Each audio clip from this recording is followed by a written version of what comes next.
بسم الله الرحمن الرحيم. الحمد لله نحمده ونصلي ونسلم على رسوله النبي الكريم وعلى آله وأصحابه أجمعين. اللہ تبارک و تعالیٰ کی توفیق سے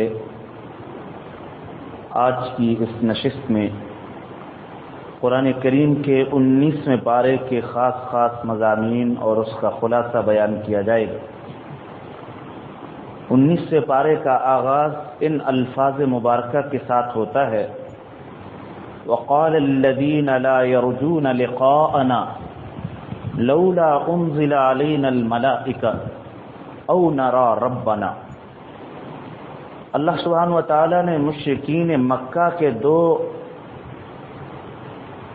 مطالبات کا ذکر فرماتے ہوئے ان کا جواب دیا کہ یہ عناد اور ہٹ دھرمی کی وجہ سے رسول اللہ صلی اللہ علیہ وسلم کو تنگ کرنے کے لیے، آپ کو آپ کے دل اطہر میں صدمہ پہنچانے کے لیے یہ اس قسم کے مطالبات کرتے ہیں. ان کا مطالبہ یہ اخلاص پر مبنی نہیں بلکہ ضد، عناد اور تکلیف پہنچانے کے لیے. اللہ تعالیٰ ارشاد فرماتے ہیں وہ لوگ جو ہماری ملاقات کے بالکل امیدوار نہیں ہیں وہ یوں کہتے ہیں کہ ہمارے اوپر فرشتے کیوں نہیں اترتے اور ہم اپنی آنکھوں سے اپنے رب کو کیوں نہیں دیکھ لیتے. مطلب یہ ہے کہ فرشتے اتریں یا ہم اپنے رب کو دیکھیں پھر ہم آپ کی بات پر ایمان لائیں اور آپ کی بات کو مانیں. اللہ تبارک و تعالی نے یہاں قیامت کا جو منظر بیان فرمایا ہے یہ قرآن کریم کے ان مقامات میں سے ہمیں ہر وقت اس منظر کو اپنے سامنے اپنے تصور کی نگاہوں میں لاتے رہنا چاہیے. قرآن کریم کا یہ واقعات محض قصہ خوانی نہیں بلکہ اصلاح کے لیے ہے کہ ہمارا اندر اور ہمارا ضمیر روشن ہو جائے جس سے ہمیں صحیح اور غلط کے درمیان تمیز، حق اور باطل کے درمیان فرق محسوس ہونا شروع ہو جائے. عجیب و غریب قرآن کریم نے یہاں حالات ذکر فرمائے اور یہ ہمارے ذہنوں میں ہونے چاہیے. فرمایا آج یہ فرشتوں کے بارے میں یہ تمنا کرتے ہم فرشتے دیکھ لیں. ایک دن ایسا آنے والا ہے جس دن یہ اپنی آنکھوں سے فرشتے دیکھیں گے. قرآن کے الفاظ دیکھیے: یوم یرون الملائکہ، جس دن یہ اپنی آنکھوں سے فرشتے دیکھ لیں گے اس دن ان مجرموں کے لیے کوئی خوشخبری کا سامان نہیں ہوگا اور جو کچھ انہوں نے برے اعمال کیے ہوں گے اللہ ان کے سامنے لائیں گے. اور قرآن نے بیان فرمایا یوم تشقق السماء بالغمام، جس دن آسمان پھٹے گا. ونزل الملائکۃ تنزیلا، قطار اندر قطار اللہ تعالی کے فرشتے اتریں گے. اس دن اللہ تعالی کی حکمرانی کا پوری طرح سے ظہور ہوگا. بعض روایات میں آتا ہے ایک موقع ایسا آئے گا جب اللہ تعالی سوال کریں گے لمن الملک اليوم، بتلاؤ آج بادشاہت کس کی ہے. کہاں گئے متکبر لوگ، کہاں گئے زبردستی دکھانے والے، اپنا تنتنا اور اپنا زور دوسروں کے سامنے ظاہر کرنے والے آج کہاں ہیں؟ کہاں ہیں وہ طاقتیں، اپنے آپ کو سپریم کہنے والے، سپر کہنے والے، طاقت کا لوہا منوانے والے کہاں ہیں؟ کوئی جواب دینے والے؟ ایک ایک ذرہ کائنات کا جواب دے گا. بعض روایات میں آتا ہے کوئی جواب دینے والا نہیں ہوگا جب ساری جاندار چیزوں پہ موت طاری ہو چکی ہوگی. خود ہی جواب دیں گے للہ الواحد القہار، آج صرف اس ایک اللہ کی حکمرانی ہے جو واحد ہے اور قہار اور غلبے والا ہے. الملک یومئذ الحق للرحمن، یہاں الفاظ، یہ دن کافروں کے لیے بڑا ہی تنگی کا دن ہوگا۔ وَيَوْمَ يَعَضُّ الظَّالِمُ عَلَى يَدَيْهِ، غور فرمائیے گا ان الفاظ، یہ جو قرآن نے حقائق ذکر فرمائے ہیں بالکل ایسا ہی ہونے والا ہے، اس میں ادنا اور بال برابر بھی شک کی گنجائش نہیں۔ جس دن کافر ظالم آدمی اپنے بازو چبا ڈالے گا، مارے افسوس اور مارے حسرت کے، اپنے ہاتھوں کو اپنے پوروں کو چبائے گا اور اپنے ہاتھوں کو کاٹے گا اور یوں کہے گا یا لیتنی اتخذت مع الرسول سبیلا، اے کاش میں نے رسول صلی اللہ علیہ وسلم کا ساتھ دیا ہوتا، میں ان کے ساتھ ہوتا، اے کاش مجھے تو ایک ہی موقع ملا تھا، ایک ہی موقع تھا جو ہمیشہ کی زندگی بنانے کا تھا، میں نے اس ایک موقع سے فائدہ نہ اٹھایا اور میں نے بربادی کے راستے کو اور ہلاکت کے راستے کو چنا۔ ہائے میری بربادی، یہ میں ترجمہ کر رہا ہوں یا لیتنی کا، ہائے میری بربادی، کاش میں ایسا کرتا۔ آگے بھی یہی الفاظ آ رہے ہیں قرآن، میں رسول کے راستے کو چن لیتا، رسول اللہ صلی اللہ علیہ وسلم کے اسوہ حسنہ کو نمونہ بنا لوں۔ میرے بھائیوں غور کیجئے، بعض احکام ہم کلمہ گو مسلمانوں کے لیے زندگی میں ایک ہی مرتبہ آتے، بعض احکام ایسے، لیکن افسوس یہ ہے یہاں شیطان اور نفس ہمارے اوپر اتنا حاوی ہوتا ہے، ہوا و حرص میں ہم اتنے مبتلا ہوتے ہیں، اس ایک موقع کو ضائع کر دیتے، اس ایک موقع سے جو فائدہ اٹھانا تھا وہ نہیں اٹھا پاتے، ہم بہت بڑا نقصان کر جاتے۔ شادی بیاہ کا موقع آتا ہے، کہتے بھی ہمارا ایک ہی بچہ ہے، ایک ہی تو بیٹا، ایک ہی شادی، ایک ہی خوشی، اگر ہم اس میں نہ یہ کریں سارے کام، یہ جو کچھ ہوتا ہے، یہ ناچ گانے، یہ ڈانس، یہ ہندوؤں کی رسومات، کچھ مغرب، یہ چیزیں نہ کریں، ہمارا ایک ہی تو بیٹا، کاش اللہ ہمارے دلوں میں سیدھ عطا فرما دے، ہم یہ سوچ لیں رسول اللہ صلی اللہ علیہ وسلم کا ساتھ دینے کا یہ ایک ہی موقع تو آیا، یہ ایک ہی تو موقع تھا، سنہری چانس گنوا دیا ہم نے، موقع ختم ہو گیا۔ بعض احکام ایک ہی مرتبہ، خاص طور پہ خواتین گھروں میں جب کوئی ایسی وفات ہو جاتی، شوہر انتقال کر جائے، اس پر عدت کا حکم ہوتا ہے، وہ ایک ہی موقع اس کے لیے، یاد رکھیے دوبارہ اس کے لیے عدت کا حکم نہیں آئے گا، لیکن عورتیں اس میں پرواہ نہیں کرتی، واضح اللہ کا حکم 4 مہینے 10 دن سوگ کا نہیں، اگر وہ جاپتے ہیں تو اسی طرح جاپ کرتی، اسی طرح وہ زیب و زینت والی تقریبات میں بھی جاتی۔ بہت کم ایسی اللہ کی خوش نصیب بندیاں ہوتی ہیں جن کو اللہ اپنے راستے کی، اپنے احکام کی فرما برداری کی توفیق عطا فرما، بہت بات سعادت والی ایسی بھی، لیکن اکثر پرواہ نہیں کی جاتی۔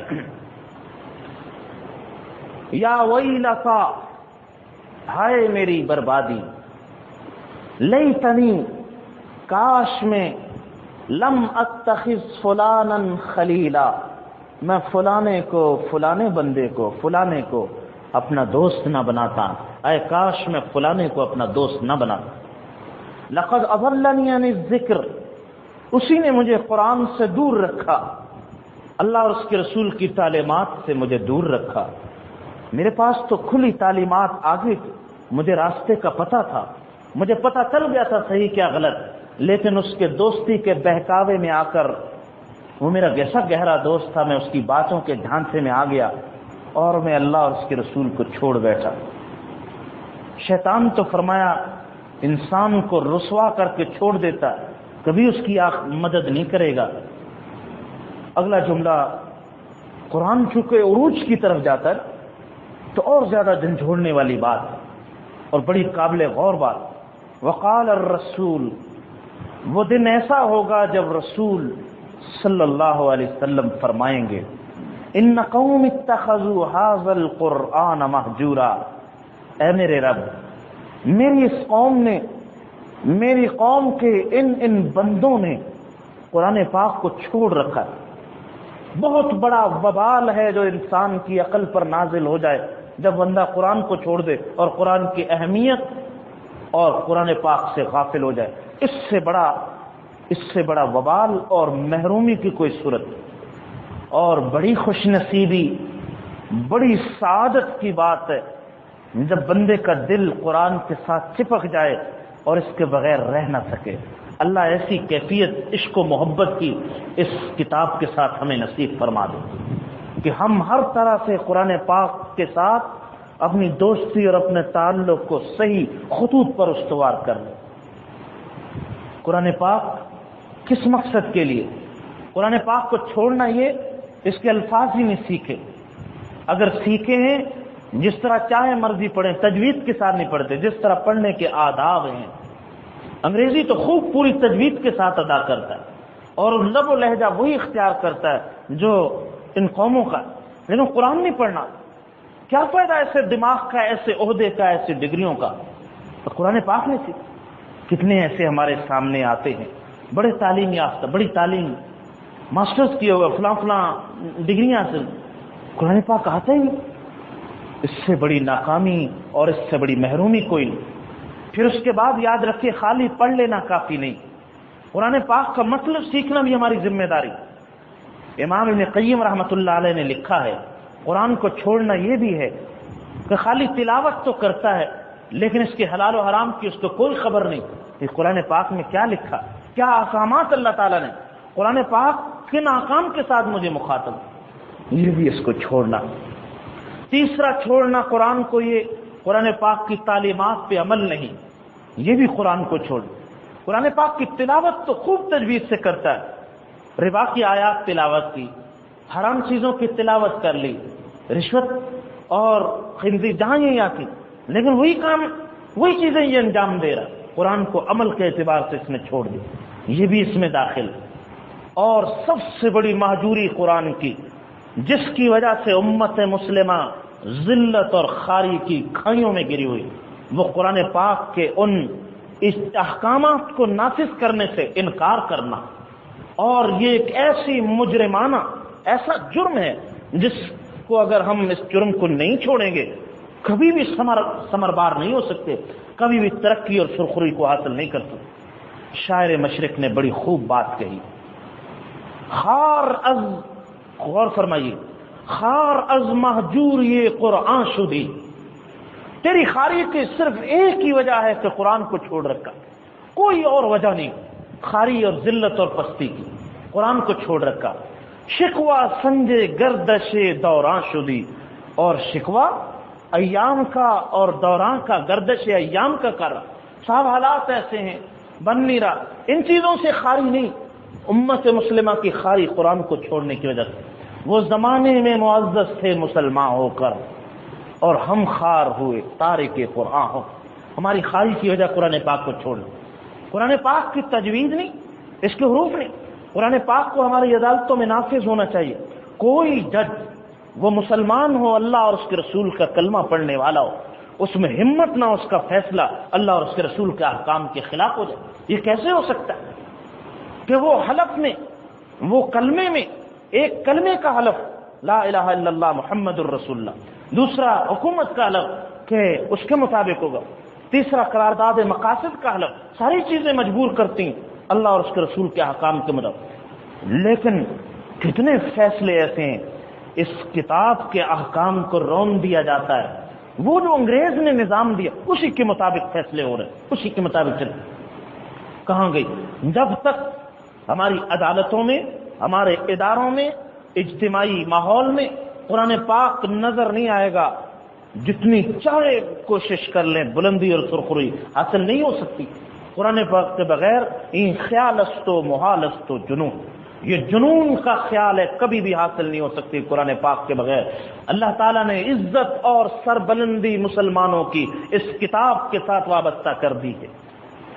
ہاں دوسرے لوگ، ان کے لیے رسی ڈھیلی کی گئی، وہ اپنی خواہشات نفس کے ساتھ بھی ترقی کر سکتے ہیں، لیکن کلمہ پڑھنے والا کبھی بھی نہیں ایسا ہو سکتا کہ وہ خواہشات نفس کی پیروی کر کے ہوا و ہوس میں مبتلا ہو کر وہ ترقی کر جائے۔ اس کی ترقی کا ایک ہی راز ہے، اللہ اور اس کے رسول کی کامل غلامی۔ آپ حضرات نے پڑھا، وہ تازہ کر لیجیے، فلا وربک لا یؤمنون، آپ کے رب کی قسم ان میں ایمان نہیں آ سکتا جب تک کہ یہ آپ کے لائے ہوئے شریعت کے مطابق یہ فیصلہ نہ کرے، اپنے جھگڑوں کو اللہ اور اس کے رسول کے حکموں کے مطابق حل نہ کرے۔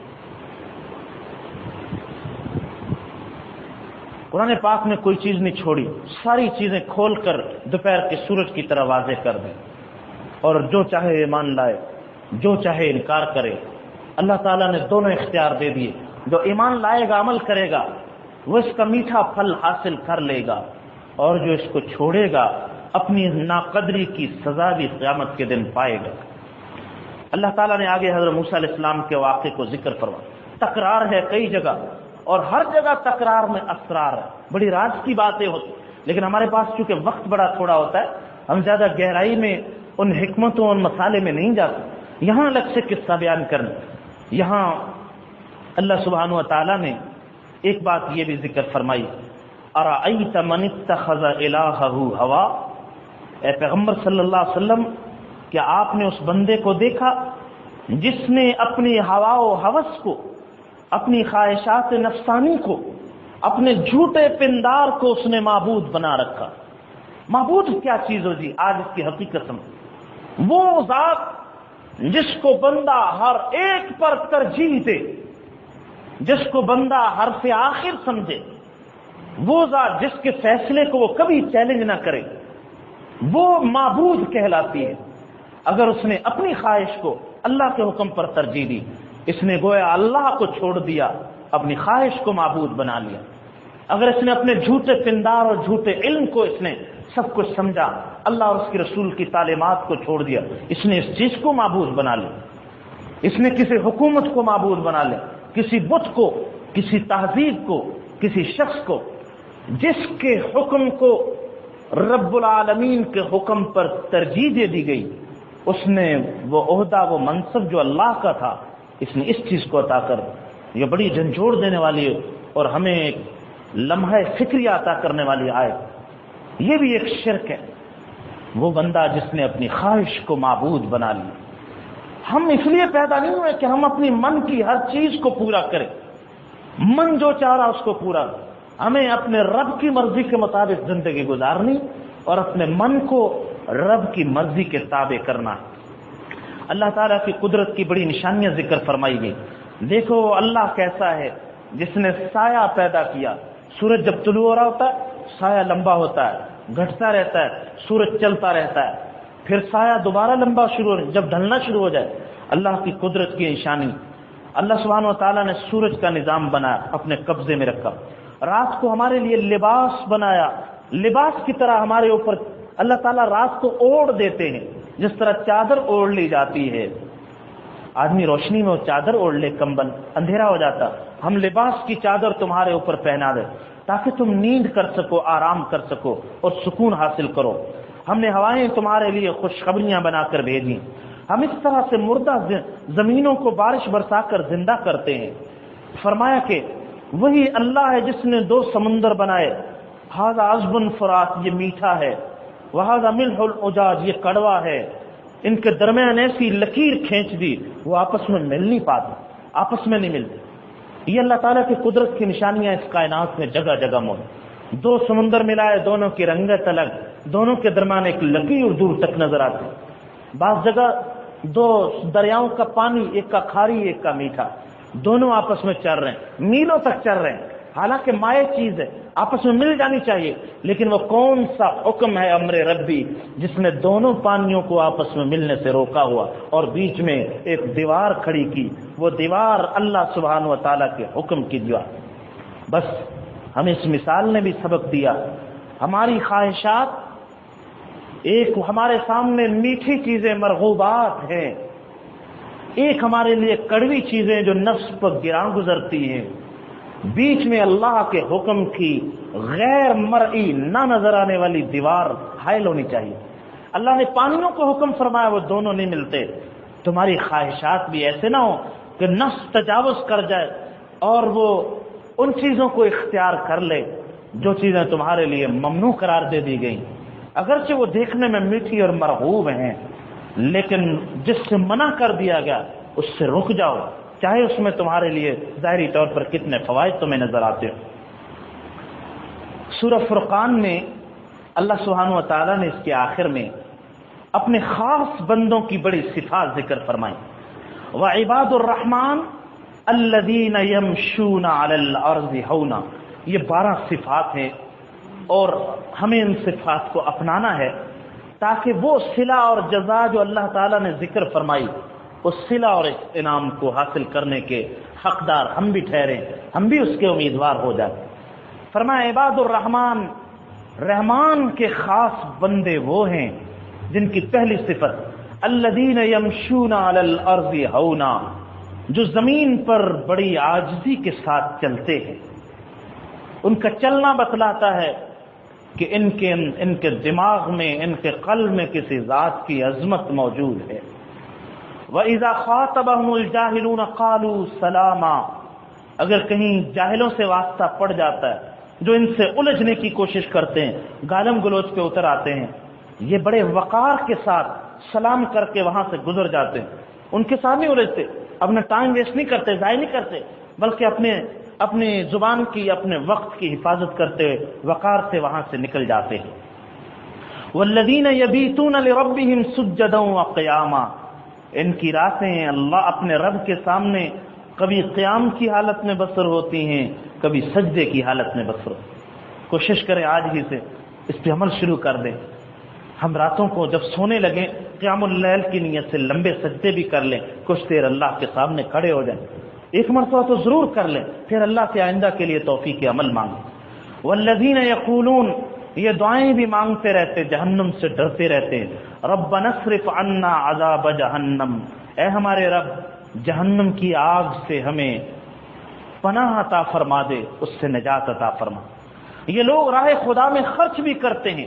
والذین اذا انفقوا، جب یہ اللہ کی راہ میں خرچ کرتے، لم یسرفوا، اسراف بھی نہیں کرتے، ولم یقتروا، بخل سے بھی کام نہیں لیتے، بلکہ درمیان میں اعتدال کے اس وصف سے متصف ہو کر اللہ کی راہ میں خرچ کرتے رہتے ہیں۔ والذین لا يدعون مع اللہ الہا آخر، چھٹا وصف یہ ہے اللہ کے ساتھ کسی کو شریک نہیں ٹھہراتے۔ ساتواں وصف یہ ولا يقتلون النفس التي حرم اللہ الا بالحق، کسی ناحق انسان کی جان نہیں لیتے، قتل نہیں کرتے۔ ہاں جس کے قتل کرنے کا اللہ نے حکم فرما دیا، جہاد کا موقع، قصاص کا موقع، سنسار کرنے، وہ تو اللہ کی حدود ہیں، وہ حدود کو نافذ کرنا اللہ ہی کا حکم اور دین، اس کے علاوہ کسی معصوم جان کو قتل نہیں کرتے۔ ولا یزنون، یہ کبھی زنا کے مرتکب نہیں ہوتے، جو ایسا کرے گا وہ اپنے گناہ کی سزا کو ضرور پائے گا۔ اور ان کا ایک ہاں جو ان برے کاموں سے توبہ کر لیں، ایمان لے آئیں، اعمال صالحہ کریں، اللہ ان کی برائیوں کو نیکیوں کے ساتھ تبدیل فرما دیں گے۔ اللہ بڑے معاف کرنے والے، بہت رحم کرنے والے ہیں۔ والذین لا یشہدون الزور، یہ کبھی گناہ کی محافل میں نہیں جاتے، جہاں اللہ اور اس کے نافرمانی ہو رہی ہو وہاں یہ نہیں جاتے، یہ ایسی جگہوں سے بچتے ہیں۔ والذین لا یشہدون الزور، یہ جھوٹی گواہی بھی نہیں دیتے اور جھوٹی محفلوں میں، اللہ اور اس کے رسول کی نافرمانی کی محفلوں کو یہ زینت نہیں بخشتے، وہاں سے یہ اعراض کرتے۔ وَإِذَا مَرُّوا بِاللَّغْوِ مَرُّوا كِرَامًا، جب یہ کسی لغو چیز کے پاس سے گزرتے ہیں، لغو فضول محفلوں کے پاس سے بڑے وقار سے شریفوں کی طرح گزر جاتے ہیں۔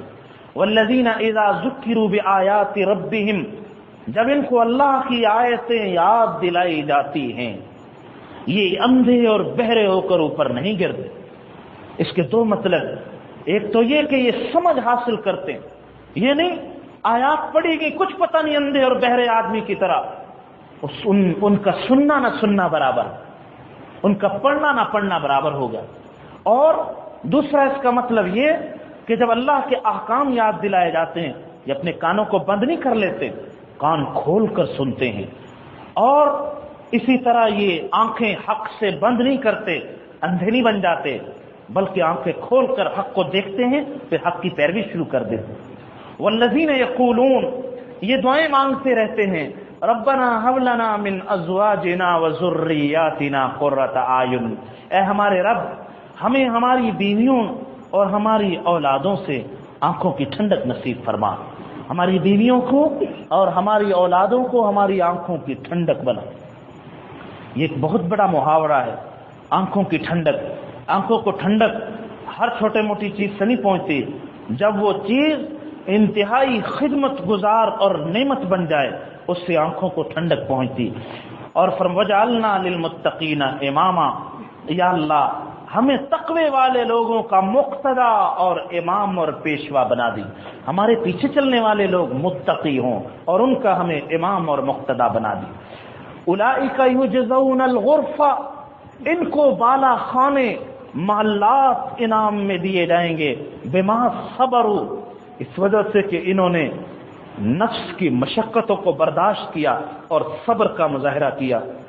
وَيُلَقَّوْنَ فِيهَا تَحِيَّةً وَسَلَامًا، ہر طرف سے ان کو مرحبا کہا جائے گا، خوش آمدید کہا جائے گا۔ فرشتے ان کو اکرام کے ساتھ جنت کے محلات میں، جہاں یہ ہمیشہ رہیں گے، بہت اچھا ٹھکانہ ہے اور رہنے کے اعتبار سے سب سے بہترین جگہ جنت ہے۔ حسنت مستقرا ومقاما، یہ قرآن کریم کی آیات میں گویا ان اعلیٰ ترین ایمانی اوصاف کا صلہ ذکر فرما دیا۔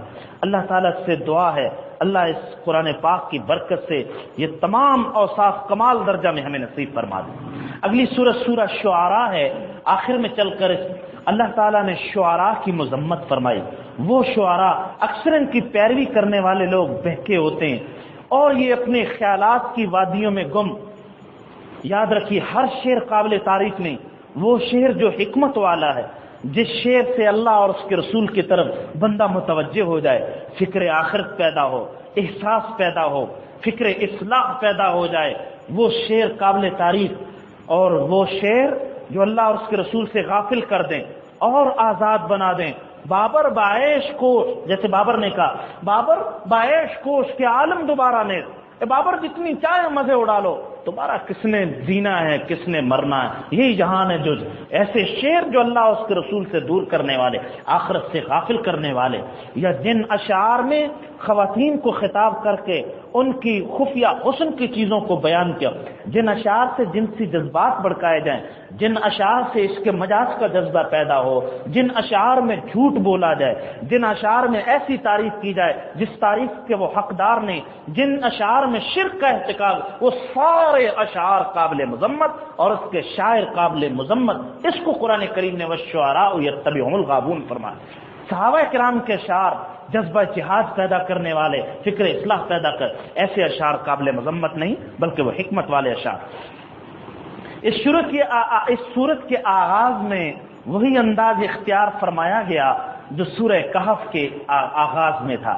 طاسیم میم تلک آیات الکتاب المبین کے بعد فرمایا لعلک باخع نفسک الا یکونوا مؤمنین، اے ہمارے پیغمبر کیا آپ غم اور اتنا غم لے لیں گے کہ غم کی وجہ سے اپنے آپ کو گھلا کر کمزور کر دیں گے، اس وجہ سے کہ یہ لوگ مومن نہیں۔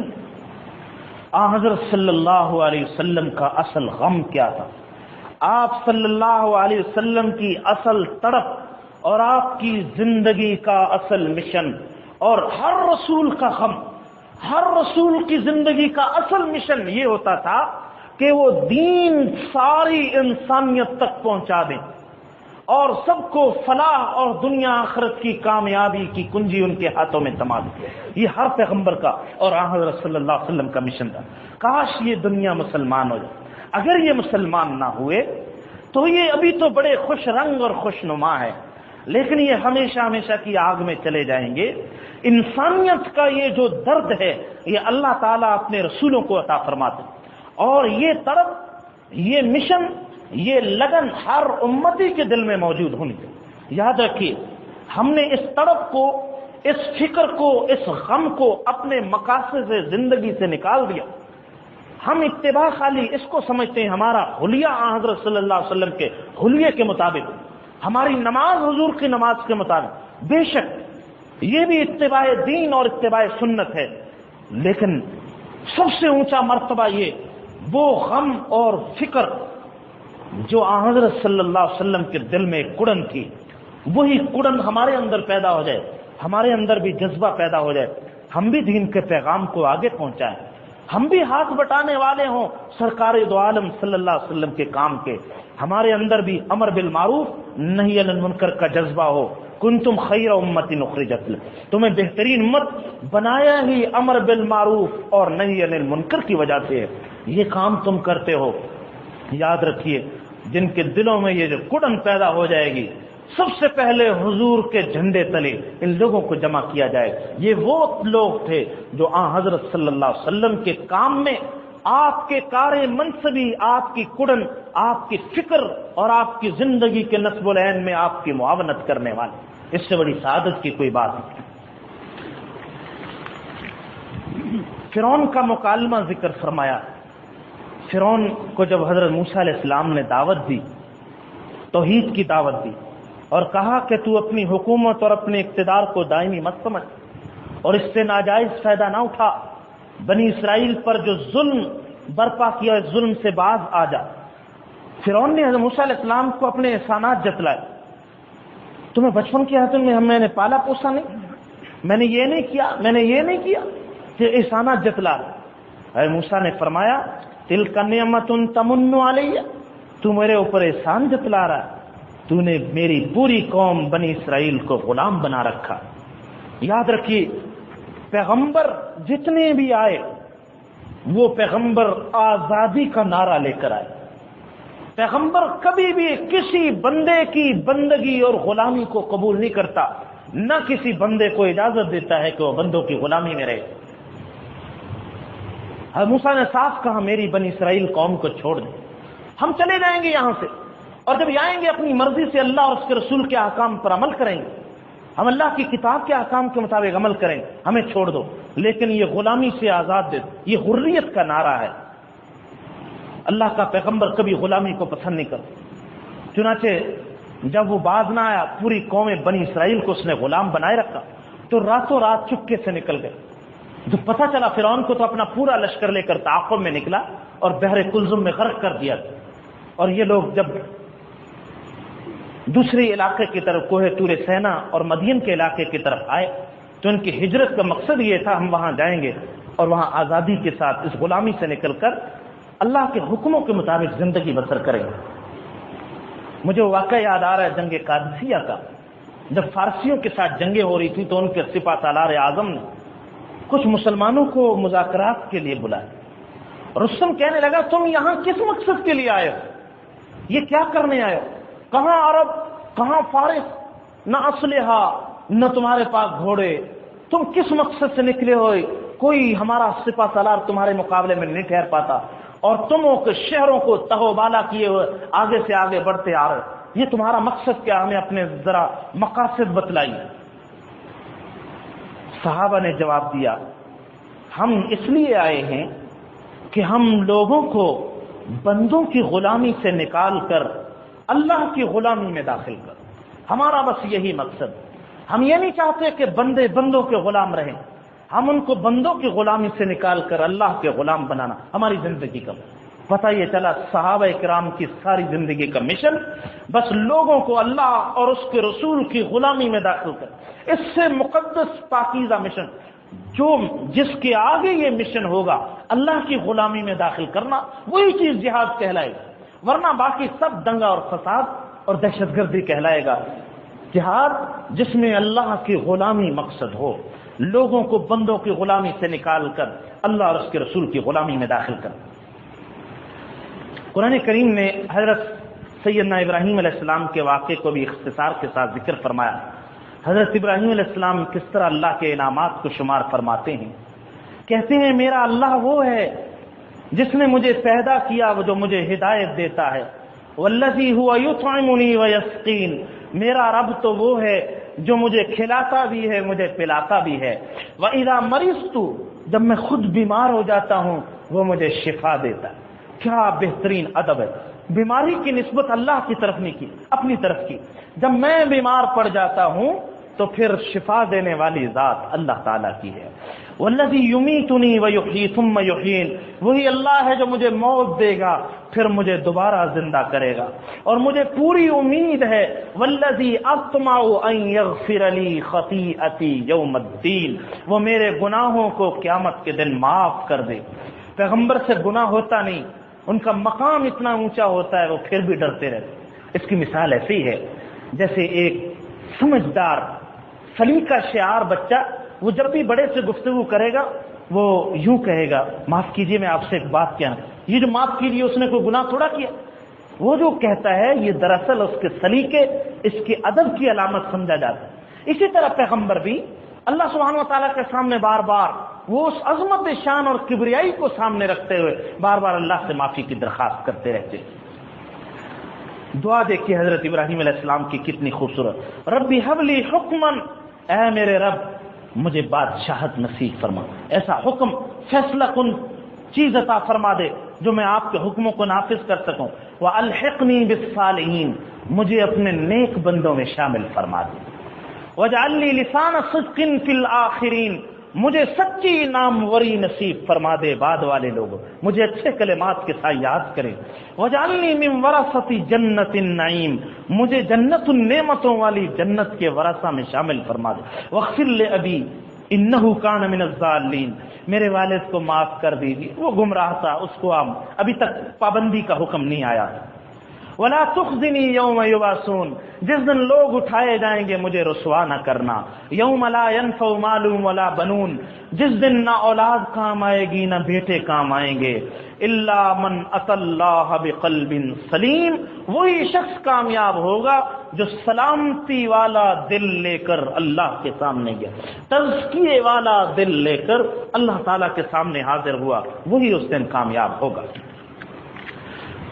اختصار کے ساتھ دیگر پیغمبروں کے واقعات کو بھی ذکر فرمایا، حضرت سیدنا نوح علیہ السلام اور قوم کی دھمکیاں ذکر فرمائی، حضرت سیدنا ہود علیہ السلام کا واقعہ اور قوم کے مترفین اہل ثروت نے کس طرح دھمکیاں دیں وہ بھی ذکر فرمایا۔ پھر اللہ تعالیٰ نے حضرت قوم سمود کا واقعہ ذکر، حضرت سیدنا صالح علیہ السلام کو کس طرح ڈرایا گیا، دھمکایا گیا، حضرت سیدنا لوط علیہ السلام کو کس طرح پریشان کیا، ان پیغمبروں کی دعوت کے بعد ذکر فرمایا۔ ہم نے ان تمام پیغمبروں کو دنیا آخرت کی کامیابی عطا اور مقابلہ کرنے والے دنیا آخرت کے عذابوں سے دوچار ہوئے۔ سورہ شعراء کے بعد اگلی سورت سورہ نمل ہے، اس کا آغاز بھی سورہ شعراء کی طرح طاسین سے ہوتا ہے، وہاں طاسین میم، یہاں طاسین حروف مقطعات میں سے۔ اس سورت میں اللہ تبارک و تعالی نے حضرت موسیٰ علیہ السلام کے واقعے کو ذکر فرمانے کے بعد جو خصوصی مضمون ذکر فرمایا وہ سیدنا حضرت سلیمان علیہ السلام کا واقعہ ذکر فرمایا۔ اللہ تعالیٰ نے حضرت داؤد اور سلیمان کو بڑا علم نصیب فرمایا تھا، اور وہ یوں کہتے تھے الحمدللہ الذی فضلنا علی کثیر من عبادہ المؤمنین، تمام تعریفیں اس اللہ کی ہیں جس نے بہت سارے ایمان والے بندوں میں ہمیں بہت ساری فضیلتیں عطا فرمائی۔ فرمایا حضرت سلیمان حضرت داؤد کے بیٹے تھے، ان کے وارث ہوئے، وہ کہنے لگے اے لوگو اللہ نے مجھے پرندوں کی بولی عطا فرمائی، میں پرندوں کی بولی سمجھتا ہوں، اور مجھے ہر نعمت عطا فرمائی، ایسی حکومت اور بادشاہی عطا فرمائی کائنات میں اس کی مثال نہیں ملی، ہواؤں پر حکومت، جنات پر حکومت، پرندوں پر حکومت، جانوروں پر حکومت، ایسی حکومت اللہ تعالیٰ نے سلیمان علیہ السلام کو عطا فرمائی۔ واقعی یہ ذکر فرمایا آپ ایک مرتبہ گزر رہے تھے، چیونٹیوں کے بلوں کے پاس ان کی وادی تھی جہاں وہ رہتی تھی، چیونٹی کہنے لگی دوسری چیونٹیوں سے یا ایھا النمل ادخلوا مساکنکم، اے چیونٹیوں ذرا جلدی سے تم اپنے بلوں میں داخل ہو جاؤ، کہیں سلیمان علیہ السلام کا لشکر اپنے پاؤں کہ تمہیں روند نہ ڈالے۔ کتنی دور چیونٹی نے کیا گفتگو کی ہوگی، ہم نے تو چیونٹی کی آواز بھی نہیں سنی، گفتگو کیا سمجھی؟ سلیمان علیہ السلام نے چیونٹی کی آواز بھی سن لی، گفتگو بھی سمجھ لی۔ فتبسم ضاحکا من قولها، مسکرائے اس کی بات سن کے، اور آگے توجہ فرمائیے، اس نعمت پر غرور پیدا نہیں ہوا، گھمنڈ پیدا نہیں ہوا، بلکہ عاجزی اور شکر کے کلمات پر. اس لیے کہ جو اللہ کے بندے ہوتے ہیں وہ اللہ کے انعامات کو، ان اعزازات کو دیکھ کر اور زیادہ جھک جاتے ہیں. جس طرح پھلدار درخت وہ جھک جاتا ہے، اس کی شاخیں زمین کے ساتھ لگ جاتی ہیں. پھلوں سے خالی درختی اوپر کو اکڑا ہوتا، اسی کی ٹہنیاں اٹھی ہوتی ہیں، یہ علامت ہوتی ہے اس پہ کوئی پھل نہیں لگتا. آموں کی شاخیں دیکھیں، جتنی لدی ہوئی ہوں گی اتنی جھکی ہوئی ہوں گی. یہ پھلدار اور کمال والے انسان کی علامت ہوتی، وہ عاجزی اور انکساری کا مظاہرہ کر. حضرت سلیمان کے ان دعائیہ کلمات پہ غور فرمائیے. اے میرے رب، مجھے آپ توفیق عطا فرمائیے، میں آپ کے ان انعامات کا شکریہ ادا کروں جو آپ نے مجھ پر فرمائے، وعلی والدی اور میرے والدین پر فرمائے. اور شکریہ یہ ان اعمل صالحا ترضا، میں آپ کے پسندیدہ اعمال انجام دوں. وادخلنی برحمتک فی عبادک الصالحین، اپنی رحمت سے مجھے اپنے نیک بندوں میں داخل فرما دے. بڑی آپ نے غور فرمایا پرانے پیغمبروں کی دعاؤں میں بھی یہ دعا خاص طور پہ آتی ہے، اے اللہ اپنے نیک بندوں میں ہمیں شامل فرما. اس لیے کہ نیک بندوں کا جو حشر ہوگا، جب ہم ان کے ساتھ ہوں گے ہمارا بھی وہی حشر. جو ان کو انعامات ملیں گے ہمیں بھی وہی انعامات، جو ان کی ضیافت ہوگی ہماری بھی وہی ضیافت. جب ان کو اللہ جہنم سے بچائیں گے ہمیں بھی ان کے زمرے. اس لیے صالحین کی معیت اور صالحین کا ساتھ بہت بڑا انعام. اسی صورت میں اللہ تعالیٰ نے ہدہد کے واقعے کو ذکر فرمایا. آپ حضرات جانتے ہیں ہدہد غائب ہوا، اس نے باہر کی خبر دی ملکہ بلقیس کی کہ یمن کے علاقے میں اس کی بڑی حکومت ہے. حضرت سلیمان علیہ السلام نے پیغام بھیجا، خط لکھا کہ مسلمان ہو کر آ جاؤ میرے پاس، سرکشی اختیار نہ کرنا، مقابلہ نہیں کر سکو. وہ جو خاتون تھی ملکہ بلقیس، اس نے اپنے حواری جمع کیے، وزراء اور مشیر. کسی بادشاہ کو ڈبونے میں مشیروں کا بڑا ہاتھ ہوتا، تہرانے میں بھی اور ڈبونے میں بھی. یہ یاد رکھیں. حضرت صلی اللہ علیہ وسلم نے دعا سکھائی، یہ دعا مانگے، یا اللہ اگر مجھے عہدہ عطا فرمائے، مجھے ایسے مشیر عطا فرما دیں جو مجھے نیک کاموں کا مشورہ دیں. ایسے مشیروں سے پناہ، بطانۃ السوء، ایسے برے لوگوں سے جو مجھے آ کر مشورہ برائی کے کاموں کا دیں، ایسے مشیروں سے نجات. اس لیے کہ وہ خود بھی ڈوبیں گے، مجھے بھی لے ڈوبے. حضرت سلیمان علیہ السلام کے اس واقعے میں ملکہ بلقیس کا یہ تذکرہ کہ اس نے اپنے لوگوں کو جمع کیا، ان سے یہ کہا کہ بتلاؤ مجھے مشورہ دو، یہ میرے پاس جو خط آیا تم کیا کہتے ہو؟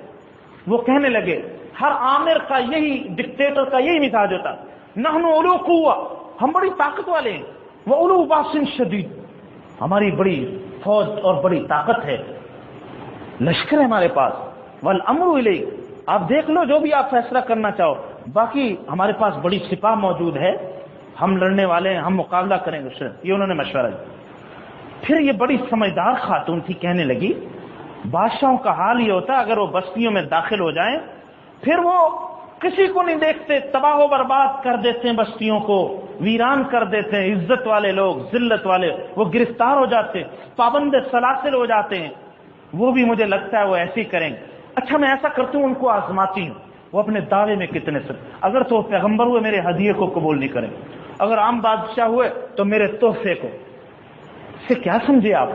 یہ ڈالر، یہ تحفے، یہ بڑی آزمائش کا ذریعہ بنتے ہیں. اس سے شجاعت، اس سے بہادری، اس سے ہمت مردہ کا امتحان لیا جاتا ہے. یہ کس حد تک یہ دنیا کے رسیہ ہیں، دنیا کے پجاری ہیں، یا واقعتاً یہ نعرہ تکبیر جو لگاتے ہیں ان کے دل میں بھی تکبیر موجود ہے. حقیقت میں یہ آزمایا جاتا. اس نے بھی سونے کی اینٹیں دے کر، ہدیہ دے کر بھیجا سلیمان علیہ السلام. پتہ چلا، خبر مل گئی کہ ہدیہ لے کر آ رہے سونے کی اینٹیں ہیں. سلیمان علیہ السلام نے سونے کی اینٹوں سے سڑک بنوا دی، دور تک دیواریں بنوا دی اور گدے باندھ دیے، لید کر رہے ہیں، پیشاب کر رہے سونے پر. وہ جب آئے انہوں نے حال دیکھا، سلیمان اینٹیں وہیں پھینک دی. اللہ حول ولا قوت، یہ اینٹ دے کر توہین کروائیں گے سلیمان علیہ السلام کے ہاں؟ یہ سونے کی قدر. واپس ہدیہ آپ نے، وہی بات ہوئی. حضرت سلیمان علیہ السلام نے پھر کہا میرا وہ تخت کون لائے گا؟ جس صاحب کے پاس اللہ نے اس کو اسم اعظم کا علم عطا فرمایا، انہوں نے دعا کی، تخت فوراً حاضر ہو. بہت بڑے جن نے کہا تھا میں آپ کی مجلس کے ختم ہونے سے پہلے لے آؤں گا، نہیں، وہ بات قبول نہیں. ایک ایسا اللہ والا تھا جس کو اللہ نے اسم اعظم کا بعض روایات میں آتا ہے اللہ نے اسم اعظم عطا فرمایا، جو بندہ اس سے دعا کرتا ہے اللہ اس کی دعا کو قبول فرما۔ کئی طرح کے روایات میں اسم اعظم آتے ہیں، اور محدثین نے اس پر، امام سیوطی نے، امام نووی نے، امام جزری نے اپنی حدیث کی کتابوں میں، دعاؤں کی کتابوں میں اس کو ذکر فرمایا اسم اعظم سے۔ بعض روایات میں آتا ہے یا حی یا قیوم برحمتک نستغیث، اسم اعظم، بعض میں دوسرے الفاظ بھی آتے ہیں۔ بہرحال تخت آ گیا اور ملکہ بلقیس بھی مطیع اور فرمان بردار ہو کر آئی۔ ادھر حضرت سیدنا سلیمان علیہ السلام ایسا تالاب تیار کیا جس میں مچھلیاں ہیں اور شیشے کی چھت لگائے، وہ سمجھی شاید تالاب میں سے گزرنا پڑے، اس نے اپنے پنڈلیوں سے کپڑے اٹھائے۔ حضرت سلیمان علیہ السلام، یہ تو عجیب قسم کا محل، منع کر دیا، یہاں اٹھانے کی ضرورت نہیں، یہ پانی نہیں، یہ چھت ہے۔ آپ اندازہ کیجئے کیا تمدن تھا، اور اس شکر کو بھی دیکھیے جو سیدنا سلیمان علیہ السلام کا شکر۔ کون سی نعمت ایسی نہیں تھی جو اللہ نے سلیمان علیہ السلام کو عطا نہیں فرمائی، لیکن عاجزی اور انکساری کا پہاڑ تھے۔ یہی ان پیغمبروں کے ان واقعات سے ہمیں سبق ملا۔ ہم چھوٹی چھوٹی چیزوں پہ نہ کرائیں، چھوٹے چھوٹے کمالات، بلکہ ہر نعمت کو، ہر کمال کو، ہر خوبی کو اللہ کی عطا جانیں، اور ان خوبیوں کا، نعمتوں کا تقاضا یہ پھر ہم نیکیاں کریں اور اللہ کے فرما بردار بندوں میں شامل ہوں۔ وآخر دعوانا ان الحمد للہ رب العالمین۔ اللهم صل على سيدنا ومولانا محمد وعلى آل سيدنا ومولانا محمد وبارك وسلم۔ رب أوزعني أن أشكر نعمتك التي أنعمت علي وعلى والدي وأن أعمل صالحا ترضاه وأدخلني برحمتك في عبادك الصالحين۔ یا اللہ، یہ جتنی دعائیں ہم نے آج کے درس میں پڑھی ہیں، ساری دعائیں ہمارے حق میں قبول فرما لی۔ یا اللہ، سلیمان علیہ السلام کی دعائیہ کلمات سے ہم بھی دعا مانگتے ہیں، اے اللہ ہمیں اپنی اور اپنے آباء و اجداد کی تمام نعمتوں پر شکر گزار بندہ بنا کر اعمال صالحہ کی توفیق عطا فرما دے، اور یا اللہ ہمیں اپنے نیک بندوں میں شامل فرما۔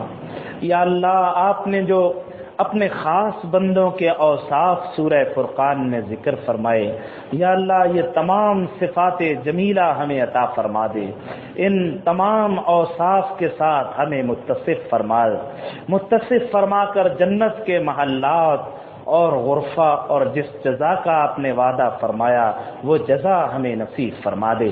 وصلی اللہ تعالی علی نبینا و حبیبنا محمد وعلی آلہ وصحبہ اجمعین۔